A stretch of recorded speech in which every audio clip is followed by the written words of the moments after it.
मराठी, सकारात्मक पारदर्शी पत्रकारिता। आज सकाळी ठीक 9च्या दरम्यान बारामती येथे आदरणीय अजितरावजी पवार दादा यांचं विमान अपघातामध्ये दुःखद निधन झालेलं आहे। त्याचबरोबर त्यांचे बरोबर एक 4 ते 5 सहकारी होते, त्यांचेही दुःखद निधन झाले आहे। आज या ठिकाणी आम्ही आरग जिल्हा परिषद गटामधून त्याचबरोबर आरग गण, खटाव गण या सर्व उमेदवारांच्या वतीनं आम्ही आदरणीय दादांना भावपूर्ण श्रद्धांजली वाहण्यासाठी या ठिकाणी आपण एकत्रित जमलो आहोत।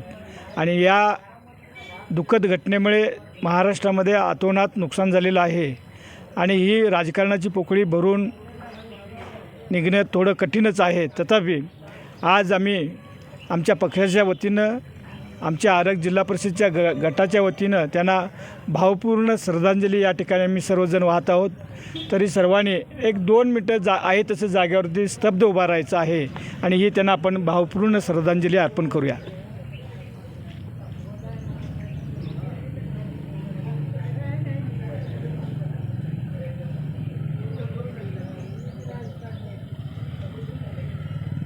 धन्यवाद। यानंतर आज आपले सर्व जे कार्यक्रम होते ह्या आकस्मिक दुर्घटनेमुळे सर्व कार्यक्रम आपण रद्द करीत आहोत आणि हे रद्द केलेले कार्यक्रम आपण उद्या नव्याने जोमाने सुरू करू। या ठिकाणी इतर काही न बोलता फक्त त्यांना श्रद्धांजली अर्पण करून आपण या ठिकाणी थांबूया, एवढीच सर्वांना मी विनंती करतो।